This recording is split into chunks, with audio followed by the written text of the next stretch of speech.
Republicans dead. Where I could stand in the middle of Fifth Avenue and shoot somebody and I wouldn't lose any voters, okay? The women with the least likelihood of getting pregnant are the ones most worried about having abortions. On January 6th of 2021, you had tens of thousands of people peacefully protesting. No, it's not a right-wing conspiracy theory. It's not QAnon. It's real.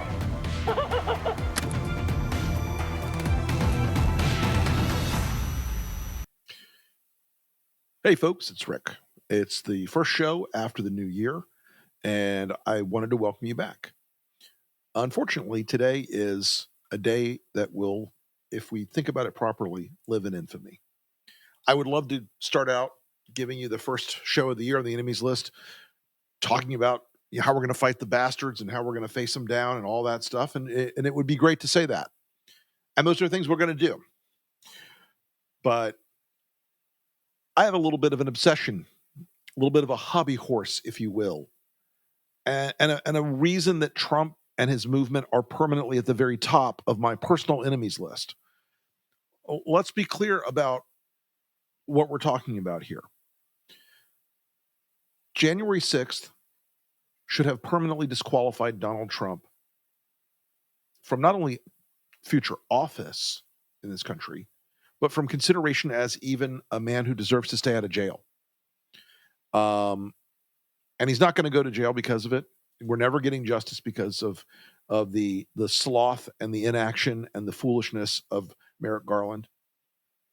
But we know that Trump was guilty of what happened on January 6th. I want to be clear about this once more time. He has never been exonerated for what the crime he committed that day.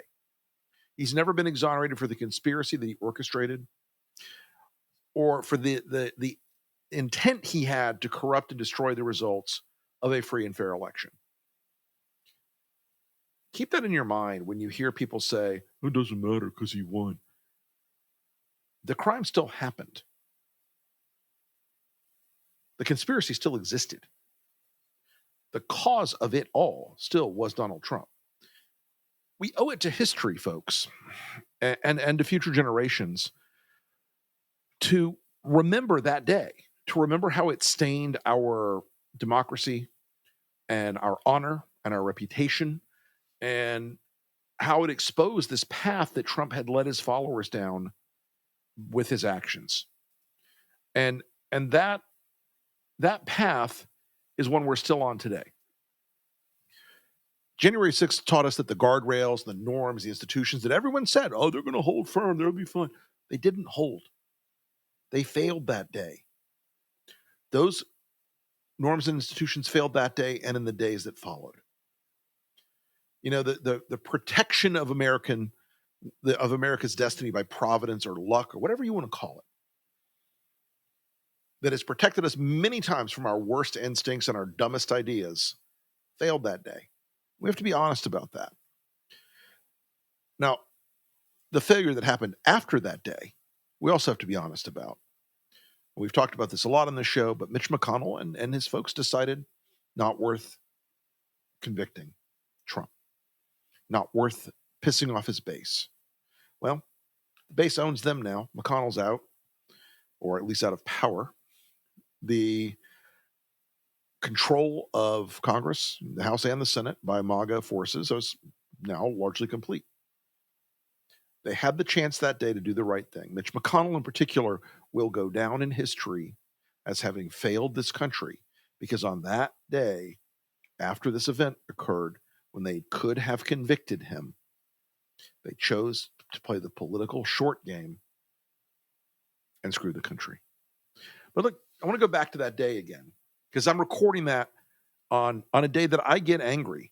And look, I own my emotions. I have them. I try to be a stoic, but this is a day that infuriates and angers me to this minute. We saw a mob that day, unleashed by Trump, hell-bent and successfully subverting the peaceful transfer of power. That to me is something that will never quite go away. It was part of our national reputation that we were a country that lived by our values. We lived by the rules. We played by the rules. We weren't bent on winning at any cost and subverting the world in such a way that would stain our reputation, and it did. All those people that said that democracy could withstand any onslaught, those are the same people that were cowering behind tables and benches and doors in Congress as chaos swept through that building and redefined American elections. And look, there's a lot of arrogance right now on the MAGA side of the fence. Okay, a lot of really chest beating, bag walking. Oh, you cucks, you lost because we're so strong and macho. About Trump coming back to the Oval Office. And I want to say this. They won an election, but it does not wipe the slate clean of January 6th. It does not wipe the slate clean of Trump's criminality.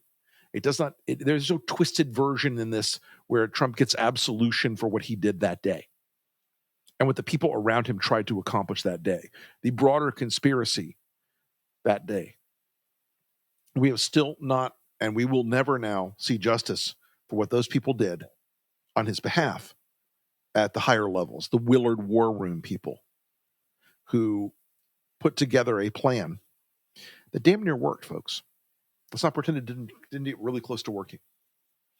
But that arrogance they have right now, it's one more illustration that, and I hope you'll take it to heart, these folks are radically post-conservative.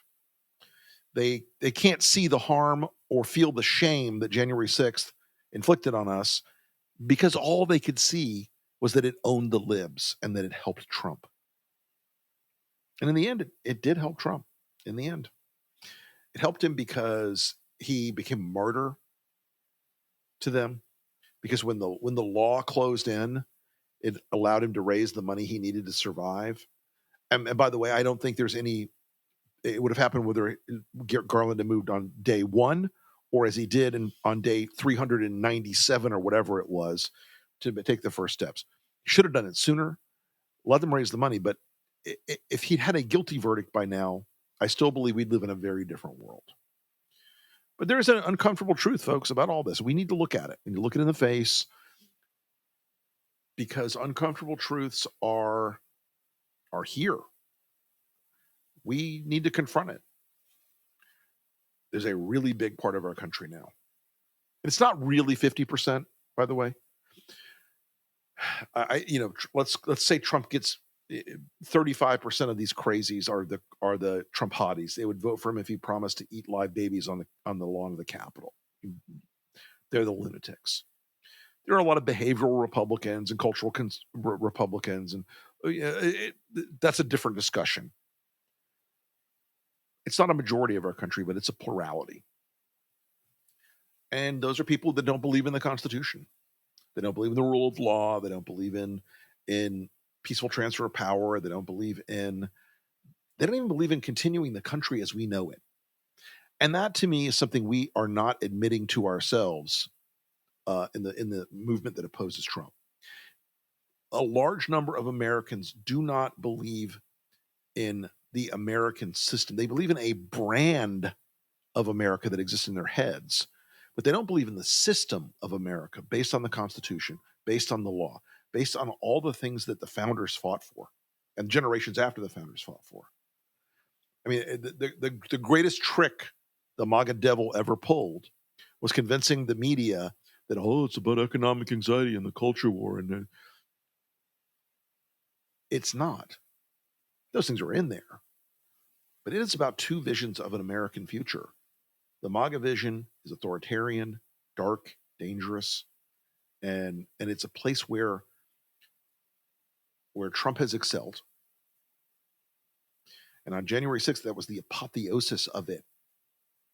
It's the old coup, like the old joke about coups in Africa.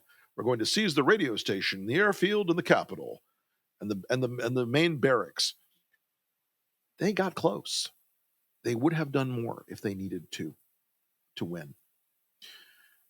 But a constitutional republic based on democracy, representative democracy is they don't like it. They want, whether it's the Peter Thiel type desire for a monarchy or the Curtis Yarvin's type desire for a monarchy or something in between, it's still an enormously un-American vision for the future, at least as we've understood it for 250 years.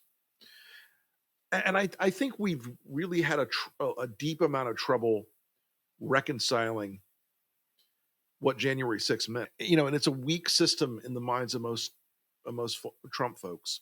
It's weak. It's unmanly. It doesn't have enough tyranny. It doesn't have enough authority. It doesn't have enough power. And in that space, you can definitely see where they think that the government Trump will usher in as this high testosterone, big manly man, two-fisted, all the power in the hands of the great leader. They want that. They yearn for that, like autocratic strong man.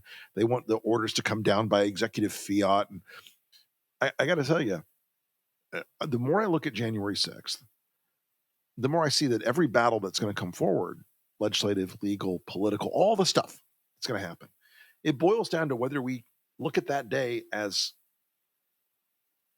a good day or an unforgivable day.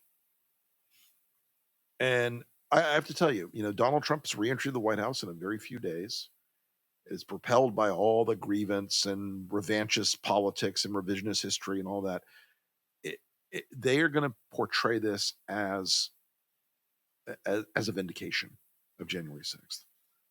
But I want you to remind yourselves, the re-election did not absolve him of complicity for that day.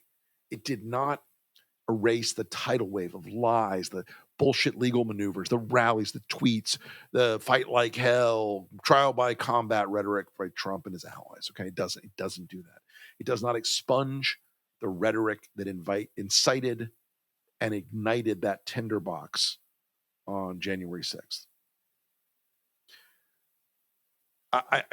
I know this sounds sweeping, but endorsing the idea that the victory in this election is absolution, it is worse than rewriting history. That is a travesty. It's a moral travesty. And the argument that Trump's return to the presidency proves that the January 6th committee was political theater, it is both laughable and dangerous and horrific. And the absence of all those legal consequences wasn't about the January 6th committee. They investigated what happened. They discovered things that were hidden. They had evidence. They had proof. They had facts on their side. They had eyewitnesses. All of it added up very clearly. But because of the political climate we're in, because of Merrick Garland, we're not going to ever get that. The work they did is luckily now mostly in the public domain. I can assure you the House is going to try to bury it as deep as they can, the Republican House now. But we're going to pay the price for Garland for a long time, the price for McConnell for a long time, and the price for the capitulation that's marked Republicans' dealings with Trump since 2015. We know what January 6th was, folks. It was an attack. It was an attack on our capital, an attack on our country, an attack on our way of life, an attack on the American Republic, an attack on representative democracy. We all saw it. That's one thing that Trump can't erase. We saw it. We saw the violence that day. We saw the violence against the D.C. police, the Metro PD guys. We saw the violence against the Capitol Police. 4 officers after that day from their PTSD committed suicide. Many, many, many were injured terribly.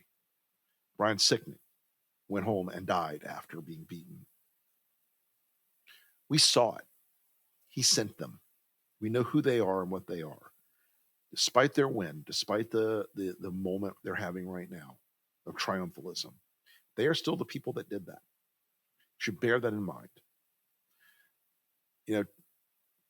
We won't get leadership on this matter from Congress for a long time. Democrats, a few, will correctly keep pointing it out. But, an awful lot of those people who were cowering behind doors and behind benches and crying into their cell phones and begging for somebody to come and rescue them. The same Republicans now that are part of the Trump administration, same Republicans who are praising him to the high heavens, same Republicans who they saw the Confederate flag guys there. They saw the guy wearing the Camp Auschwitz shirt. They know what it was. But it should tell you everything about them that now that's disappeared from their moral catalog completely. You know, they can't, as leaders, see the shame that their actions brought on the country. They can't see that this election wasn't a pardon. It didn't absolve him of anything. He's still guilty of it. And if I have to beat this drum and be the last priest of a dying religion, that January 6th was an attack on this country, an attack on our very the heart of our democracy, and that Donald Trump led that attack, caused it to happen, was supported by a conspiracy of people around him who wanted it to happen, so be it. But that is the reason, and I'll say this until I fall over dead, whenever that day comes, January 6th was a day of infamy and should be remembered as such. Thanks, everybody. We'll see you again next time.